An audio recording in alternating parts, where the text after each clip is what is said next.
Thanks, Biggs. I didn't realize my mic was off. This thing's got a neat feature where if you flip it up, it doesn't work. That's a feature, but I kind of screwed up. But thanks for watching out for me, Biggs. I'm gonna start all over. So here we go. All right, it's good to see everybody. See, I've got 9 viewers. I guess I lost one in the kerfuffle over the muted audio, but here we go. So today we're doing pizza because it's Friday and pizza's awesome. I like to do pizza about once a week because it's super easy to do at home. It's the easiest cooking night we have all week. It'll be about an hour before we're eating the pizza, and that's with stopping to make salad dressing and stopping to make a gin and tonic. So by 6:30 EST, if we're not cooking pizza, y'all can call me a fat liar. But pizzas are great. It's Friday, which means gin and tonics are great. But first thing we have to do, which is especially important if anybody is following along at home. I know my friend David and Kristen are going to try and cook today.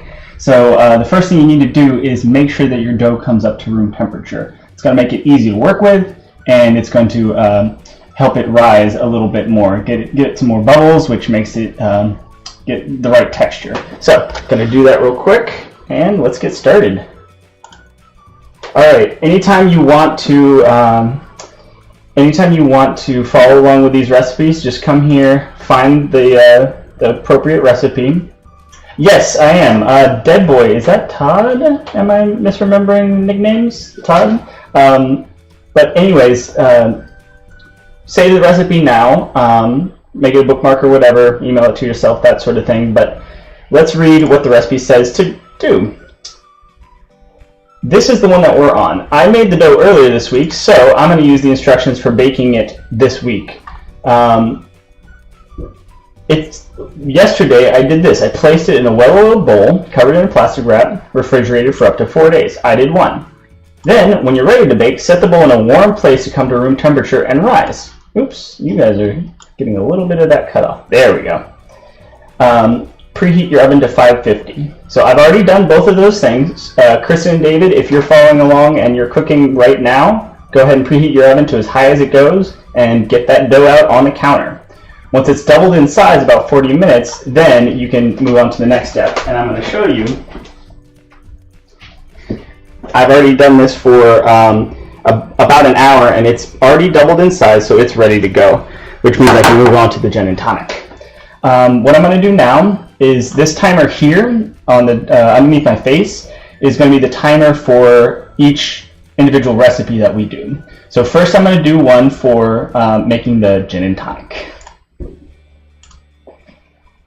So, gin and tonic, it's very simple. I'm going to move off of the pizza recipe now and onto the gin and tonic recipe. It's very simple. 2 ounces of gin, 3 to 4 ounces of tonic, just to fill your glass, and 2 slices of lime, that's it. I'm going to go ahead and slice that lime first so that we've got it ready when it's time. Whenever I do something that doesn't require a very sharp knife, I use a steak knife. That way I can just throw it in the dishwasher. Don't want to throw the nice knives in the dishwasher, but I can definitely do it with a steak knife. So, get our 2 slices, and these can be either way you want, wedges, or they can be the little circle wheels, but that's going to be it. 2 slices, gin and tonic. I popped the gin. My gin is over with the rest of my bar stuff, and I'm not going to use this fancy tonic. I'm going to use some homemade tonic. It's just SodaStream tonic. You can easily buy whatever you want, but that's what I'm going to use here. Get my gin.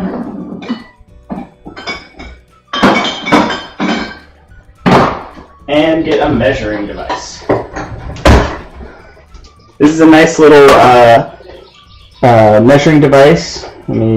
Okay, so it's really nice. It's got different measurements on it. It's really hard to see with our white background, but it's got tablespoons, teaspoons, ounces, and milliliters. So that's what I'm going to do. The recipe says 2 ounces of gin, so I'm going to do 2 ounces of gin.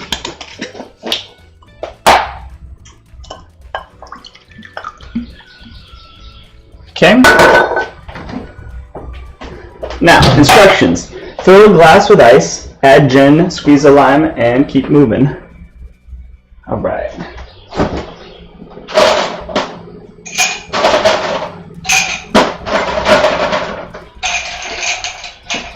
All right. So, glass of ice, 2 ounces of gin. Then, squeeze a lime. That's because we're going to be doing some stirring in a little bit. Might as well get the lime mixed in. Because when we add the tonic, we don't want to lose the bubbles by stirring too much. Okay, so there's that. If you're not feeling fancy, you can toss that in there and just get a little extra out of it, but I'm feeling fancy. Then, if your gin is, pour in tonic to fill. So here we go. Tonic to fill. Depending on how much ice, ironically, if you add more ice, you're going to have a stronger drink because you're not going to have enough room for more tonic, but that's okay. So if you want a weaker one and you're going to fill with tonic, then only do like 3 ice cubes. But if you want a stronger one, fill it up all the way. And last little one, it's a little garnish. All right, there it is, gin and tonic. That was quick, 3 minutes and 20 seconds.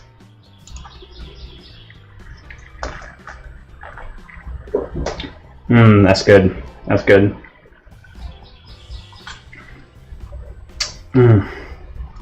Now, when I was in college, and I was legally drinking, of course, we had gin and tonic Fridays where we taught people how to make a proper gin and tonic, because it's really like it's a good starter recipe. All you need is a glass, so no fancy tools, and you can also do a lot of variety with it, like change up the different types of gin.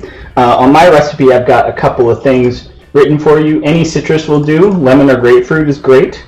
If your gin is very clean, like this one, New Amsterdam, it's not as flavorful on its own. It's definitely good, but try adding a dash of Angostura bitters or any other kind of bitters if you like. Or, here's another option, skip the lime, use premium Hendrick's gin, and it works amazingly with a slice of cucumber. Don't try Hendrick's gin with lime. It's so much better with a cucumber, just trust me on that.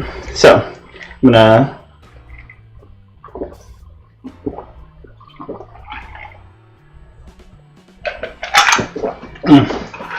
good. Do I seem nervous to you guys? I just need to get some liquid courage.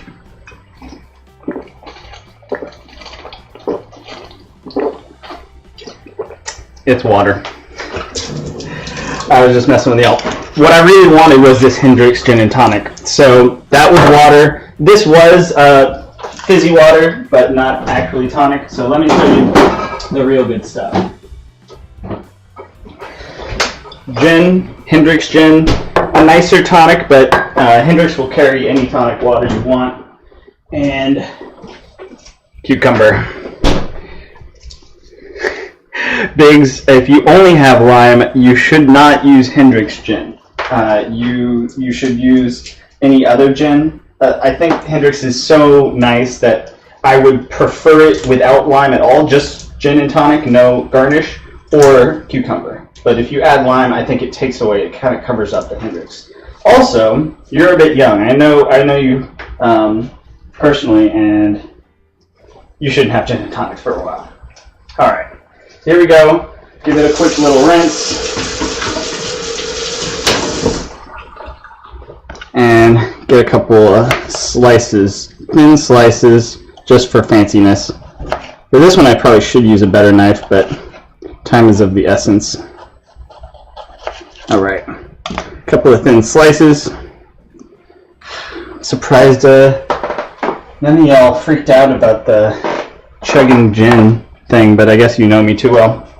All right, gonna get some more ice. This one I'm gonna fill with less ice so that it's a little more tonic, a little less gin, just because I do have to make sure I don't hurt myself today. All right, let's move the bottle opener. So, hope everybody's Friday is going well. I know mine is. You need 2 ounces of this, also known as 4 tablespoons if you don't have any kind of measuring device besides tablespoons. It's kind of nice. 1 ounce is 2 tablespoons, so it's easy to convert. So that's 2 ounces. And if you do 4 ice cubes, 2 ounces is covering the ice cubes. Okay, so if you don't want to measure and you just have 4 ice cubes, that's a great way to measure, and that's normally how I make it. I just do it by eye. Okay, add this, and then here's a fancy schmancy way of doing it. 3 of these kind of stuck on one side as a garnish. Now that is a gin and tonic. Oh yeah, that's fantastic. All right, on to the main show. What I'm going to do is, here's our pizza dough. We're still going to eat before 6:30, but I'm actually not going to start on that yet. What I'm going to do is first do the salad dressing and do the pizza sauce. So I'm going to go ahead and clear the area a little bit. And work on the salad dressing. If you guys are following along at home, then make sure to pull this one up. This one is, it's a Caesar salad dressing, but it's completely vegetarian. This is, not necessary for it to be vegetarian. I just happen to like this one, on top of the fact that it's got a really great flavor on its own. I don't miss the anchovies or the egg. On top of that, it's just really flexible to have it if you do have a vegetarian that comes over.